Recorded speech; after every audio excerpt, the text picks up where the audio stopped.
There was a time when simply going fast was all that was required of what we call sports cars. Not anymore, it seems. Today, a sports car needs to satisfy all our cravings, not just for speed, but for comfort, a sense of style, convenience, practicality, and above all, luxury.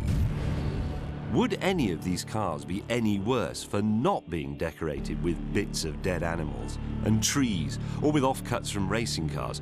I'm not so certain. BMW 3 Series you will see every day, not that it makes the M3 any less desirable, inside or out. While the Jaguar XKR-S interior would not be out of place in an 18th century costume drama.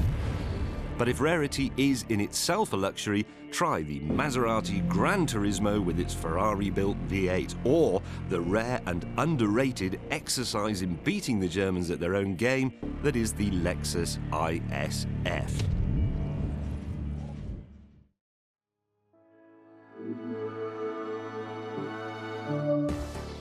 Any idiot can build a supercar. Find a giant engine, glue a load of carbon fibre to the outside, give it a silly name, and sell it for £1 million. No need to worry about boot space or comfort, or whether the aircon works. But a car that's good to drive and that you can use every day, that's as challenging as building a fighter jet that's also easy to park in a multi-storey. But when it goes right, well, you end up with something amazingly special. Something like the BMW M3, one of the very best fast cars of recent years. And don't forget Mazda's RX-7, the Toyota Supra, the original Skyline GTR, provided that is they haven't been improved by a spotty 17-year-old in a daft hat. These, I'm pleased to say, haven't.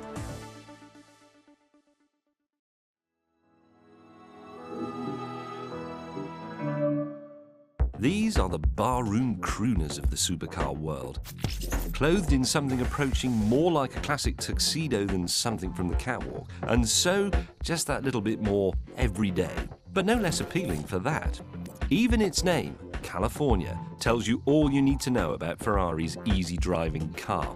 This is a car in which to enjoy the sunshine, to spend rather more time enjoying the scenery passing by than counting down the meters to the next braking point.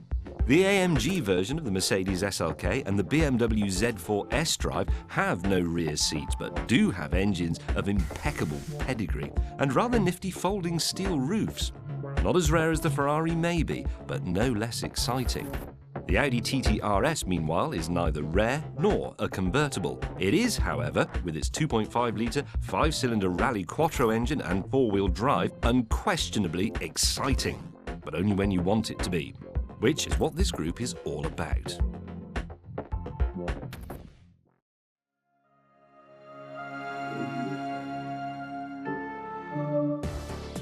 Muscle cars were once engineered to make ordinary cars go faster.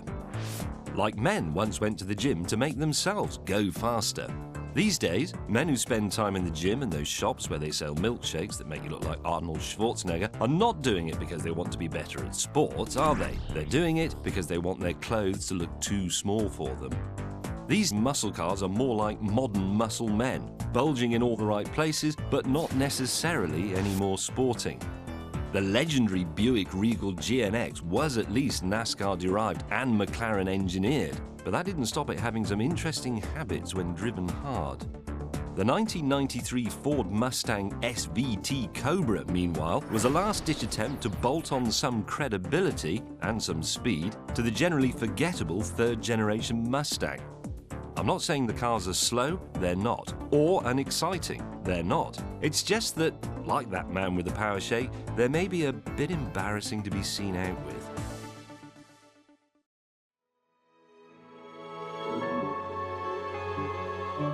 If you've tried the motley collection of American muscle cars from the 1980s and 90s in the other group, fast but flawed cars developed to put a shine on otherwise forgettable models, you'll know by now that sometimes more power isn't always enough. The latest breed of muscle car proves, however, that thankfully it usually is. The 2007 Shelby GT500 produces exactly 500 brake horsepower and drives better than a car costing less than $50,000 has any right to. Remarkably, the Mustang has rivals, and two of them are here. The Chevy Camaro ZL1 with its 580 brake horsepower V8 and the Dodge Challenger SRT8 392 with its throwback cubic inches badge. In modern money, that's 6.4 litres. Drive them. Drive them all and take comfort in the knowledge that there are people out there, besides Clarkson, who will never believe you can have enough power.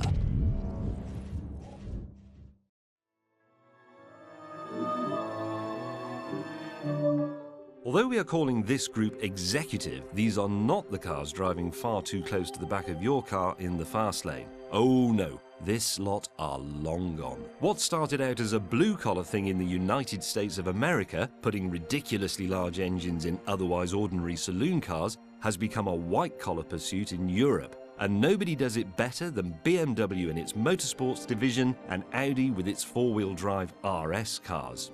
Those BMWs feature, of course, completely unnecessary V8 engines. The 2003 example M5 had a 5-litre V8, while the more recent 2012 model also has a V8, only this one is smaller and has turbochargers, 2 of them. Likewise, the Audis, the raffish RS5 with its clean air breathing 4.2-litre V8 and the rakish RS7 with its twin turbo V8. The turbos are there to save the planet, apparently.